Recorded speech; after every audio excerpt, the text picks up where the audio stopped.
Kdo mi je tole kle nastavil, no?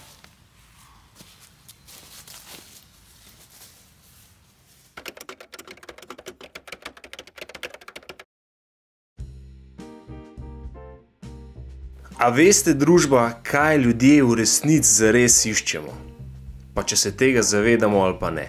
Boljšo službo, višjo plačo, robotski sesalnik, večje bicepse? Ne. V resnici ves čas iščemo notranji mir. Občutek ta pravega zadovoljstva, ki iz njega izhaja. Pomirjen odnos do življenja in do sebe. Tisti feeling, da ničesar ne zamujamo in da nam prav nič ne manjka. Celo življenje se da bi to najdel. Zbiramo vse možne moderne igračke in se obdajamo z vsem možnim lagodjem, ki ga premore ta čas. Pa nula. Nervoze, živčnosti, jeze je danes v nas več kot kdajkoli prej. In kdo je za to kriv? Valjda, počasna gospa na šalterju v banki, avto pred nami, sodelavci, tašča, dretje otrok. Dretje otrok. Prazna nutela v predalu. To so krivci za naša negativna čustva. Za naše bentenje, tarnanje, pizdakanje. Res? Res? Ne. Zato, da pizdimo nad celim svetom, jaz sem nazadnje, ki je tamal zlil cel krožnik juhe po kuhni. Ježiš. V glavnem zato, da pizdimo nad celim svetom, smo si v 96% krivi sami.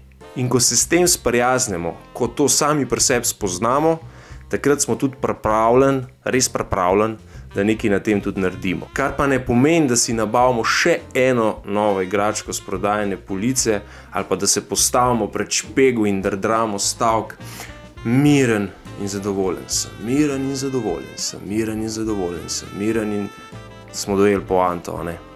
Nič od tega ne funkcionira.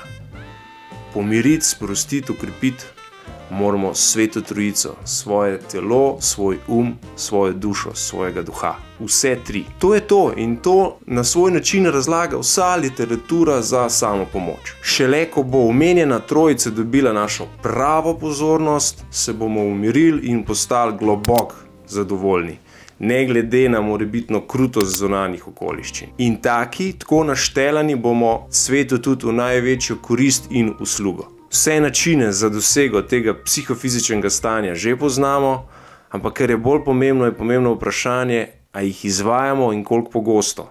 Jaz sem si januarja v ta namen, da ne ostane vse sam pri besedah, kar eno tako tabelo ustvaril, v katero sem, to je ta konkretna tabela, v katero sem vsak večer na hitro zacahnil, koliko priden sem bil pri prizadevanju za to, da v telesu, duhu, duši kar najbolj ugodim.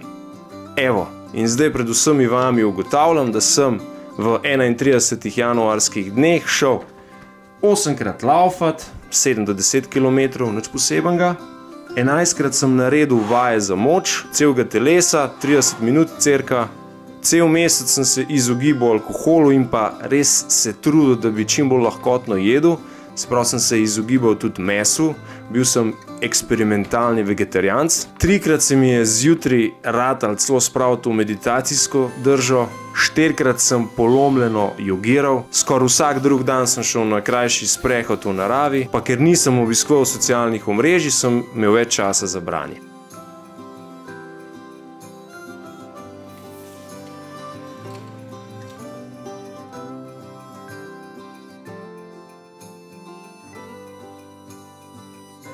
In kako sem dušo privezal, kaj sem za to naredil? Neko dobro delo ali pa ustvarjalno delo. Skoraj vsak dan, tukaj piše 28 od 31. Okay. Skoraj vsak dan sem naredil manjšo prijazno gesto. Ali doma, ali v službi, ali na ulici med nepoznanimi ljudmi. Oziroma sem napisal vrstico 2-3 za mojo prihajajočo knjigo. Zdaj pa najpomembnejše vprašanje, sem zgeneriral, ustvaril, kaj je več notranjega miru kot ostale dni, mesece. Sem bil bolj zadovoljen sam s sabo, sem manj pizdakal. Absolutno. Vse našteto funkcionira. Cel mesec sem se naprimer sam 3-krat razburil nad trmo tamalih 2, kar je precej dober izid. Ampak ne meni verjeti, verjemite lastni praksi. In če nič drugega, se vsaj takrat, ko boste kaj od naštetega izvajali, ne boste pretirano jezili. Pa zaupajte me v komentarjih spodaj, kakšen je vaš način sproščanja uma, telesa, duha. In če vam je bil ta prispevek vsaj mal pisan na kožo, mu namenite kakšen like ali pa opa, se celo prijavite na kanal, bom zelo vesel. Srečno. Tole je pa prispevek na temo, kako je biti vegetarijanec v koži mesojedca. Poglejte si. Čau.